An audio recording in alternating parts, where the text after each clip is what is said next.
Hello friends, यह UP PCS और RO 2021 के लिए जीएस का टेस्ट सीरीज है। तो ये आज का 32वां टेस्ट सीरीज है। हम लोग इसमें देखेंगे आज के 20 इम्पोर्टेंट प्रश्न। भारत के नियंत्रक एवं महालेखा परीक्षक के संबंध में निम्नलिखित में से कौन सा कथन सही नहीं है? उसकी नियुक्ति राष्ट्रपति द्वारा की जाती है। उनका वेतन सर्वोच्च न्यायालय के न्यायमूर्ति के समान होता है। सेवानिवृत्ति के पश्चात वह अन्य सरकारी सेवा के अयोग्य हो जाते हैं। उनको राष्ट्रपति पदच्युत कर सकते हैं। इनमें से भारत के नियंत्रक एवं महालेखा परीक्षक के संबंध में कौन सा कथन सही नहीं है, ये बताना है। तो इसका उत्तर हो जाएगा डी। उनको राष्ट्रपति पदच्युत कर सकते हैं, अर्थात हटा सकते हैं। ये गलत है। उनको राष्ट्रपति नहीं हटा सकते हैं। भारतीय संविधान के अनुच्छेद 148(1) के अनुसार भारत के नियंत्रक एवं महालेखा परीक्षक की नियुक्ति भारत के राष्ट्रपति द्वारा की जाती है। निम्नलिखित में से किसकी नियुक्ति राज्य का राज्यपाल नहीं करता है? राज्य का राज्यपाल नहीं करता है। मुख्यमंत्री, सदस्य राज्य लोक सेवा आयोग, उच्च न्यायालय के न्यायाधीश, महाधिवक्ता। तो किसकी नियुक्ति राज्यपाल नहीं करता है? इसका उत्तर हो जाएगा सी, उच्च न्यायालय के न्यायाधीश, क्योंकि इनकी नियुक्ति राष्ट्रपति द्वारा की जाती है। भारत में राज्य विधान पालिकाओं का उच्च सदन कौन सा है? राज्य विधान पालिकाओं का उच्च सदन विधान पालिका परिषद, विधान पालिका समिति, राज्यपाल का कार्यालय, या इनमें से कोई नहीं। तो इसका सही उत्तर हो जाएगा ए, विधान पालिका परिषद। ये माना जाएगा उच्च सदन। यदि बजट विधानसभा में पूर्व स्थापित होने से पूर्व खुल जाए तो क्या होगा? मंत्रिपरिषद को त्यागपत्र देना होगा, मुख्यमंत्री को त्यागपत्र देना होगा, वित्त मंत्री को त्यागपत्र देना होगा, या उपर्युक्त सभी को त्यागपत्र देना होगा। बहुत इंपॉर्टेंट प्रश्न है ये। तो इसका उत्तर हो जाएगा सी।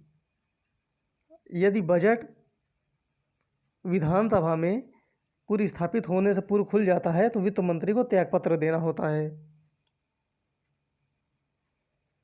राज्य विधान परिषद का प्रावधान भारतीय संविधान के किस अनुच्छेद में रखा गया है? अनुच्छेद 170, अनुच्छेद 171, अनुच्छेद 172 या अनुच्छेद 173? इसका उत्तर हो जाएगा बी, अनुच्छेद 171 के तहत राज्य विधान परिषद का प्रावधान भारतीय संविधान में किया गया है।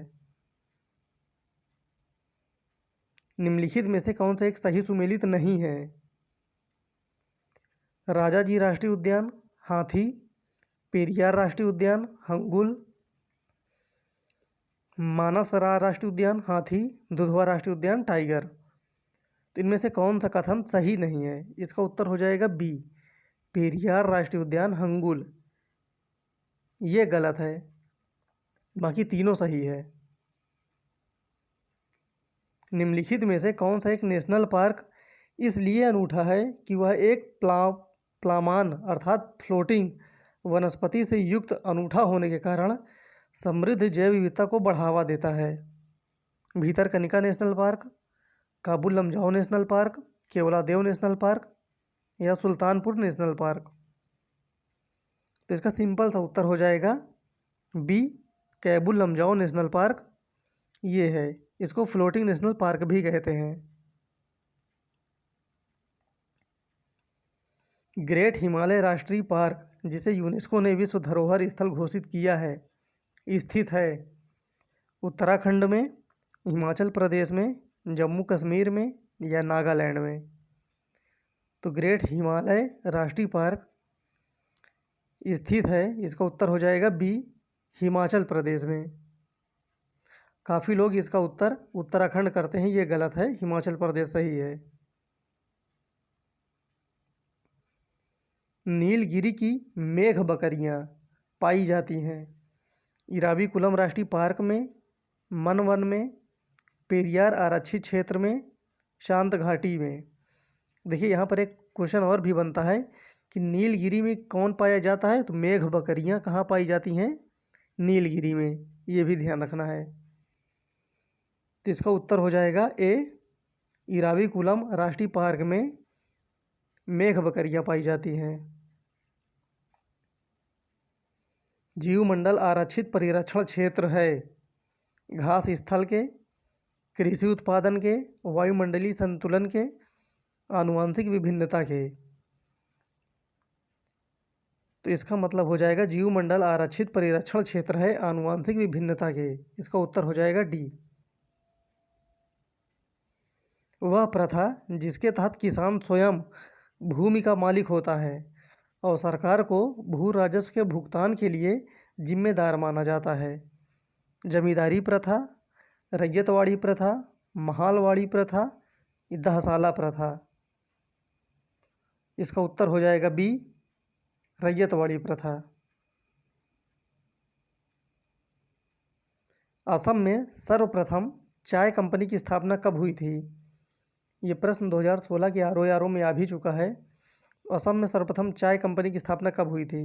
1835 ईस्वी में, 1836 ईस्वी में, ये 36 होगा, 1836 ईस्वी में, 1839 या 1841।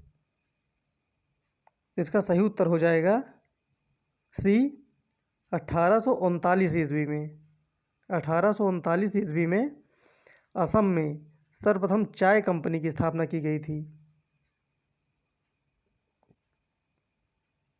अंग्रेजों ने रैयतवाड़ी बंदोबस्त कहाँ लागू किया था? बहुत इंपॉर्टेंट प्रश्न ये। बंगाल प्रेसिडेंसी में, मद्रास प्रेसिडेंसी में, बम्बई प्रेसिडेंसी में, या मद्रास और बम्बई प्रेसिडेंसी में? तो रैयतवाड़ी बंदोबस्त कहाँ लागू था? इसका उत्तर हो जाएगा डी, मद्रास और बम्बई प्रेसिडेंसी में रैयतवाड़ी बंदोबस्त लागू किया गया था। अंग्रेजों के शासनकाल में भारत के आर्थिक दोहन के सिद्धांत को किसने प्रतिपादित किया? एम.एन. राय, जयप्रकाश नारायण, राम मनोहर लोहिया, दादा भाई नौरोजी। तो किसने आर्थिक दोहन के सिद्धांत को प्रतिपादित किया इनमें से? इसका उत्तर हो जाएगा डी, दादा भाई नौरोजी ने। 1857 के संग्राम को प्रथम स्वतंत्रता संग्राम का नाम किसने दिया था? VA. Smith, PE. Roberts, VD. Savarkar, या उपर्युक्त सभी? तो 1857 की क्रांति को प्रथम स्वतंत्रता संग्राम कहा था वी.डी. सावरकर ने। इसका उत्तर हो जाएगा सी। निम्नलिखित में से किसने 1857 के विद्रोह को एक षड्यंत्र की संज्ञा दी? षड्यंत्र किसने कहा?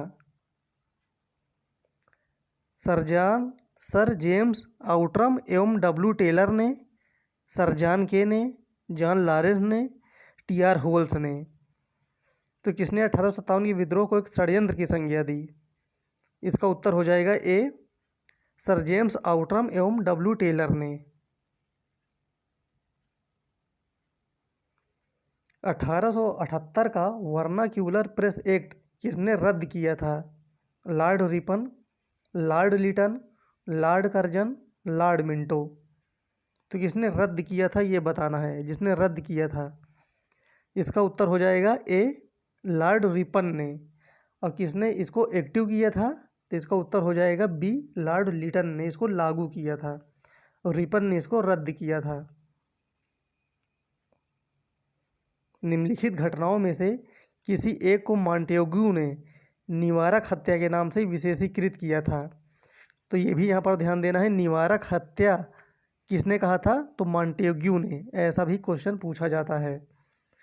आईएनए सक्रियतावादियों की हत्या के लिए, जलियांवाला बाग नरसंहार के लिए, महात्मा गांधी को गोली मारा जाना, या कर्नल वाइथ को गोली मारा जाना, किसको निवारक हत्या कहा गया है? इसका उत्तर हो जाएगा बी, जलियांवाला बाग नरसंहार को निवारक हत्या कहा था मॉन्टेग्यू ने।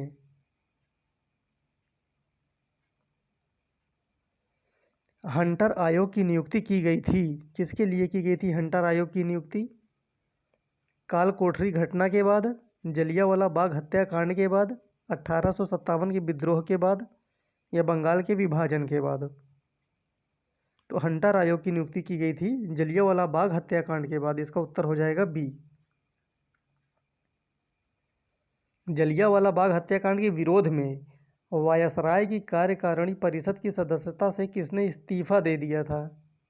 इस्तीफा दे दिया था कार्यकारिणी परिषद की सदस्यता से। महात्मा गांधी, रविंद्रनाथ टैगोर, शंकरन नायर, जमनालाल बजाज। इस बहुत इंपॉर्टेंट प्रश्न है, इसका उत्तर हो जाएगा सी। शंकरन नायर ने कार्यकारिणी परिषद की सदस्यता से इस्तीफा दे दिया था। इसका उत्तर हो जाएगा सी। तो इस प्रकार ये आज के हमारे 20 प्रश्न हो गए। फिर हम मिलते हैं कल अगले वीडियो में, तब तक के लिए धन्यवाद।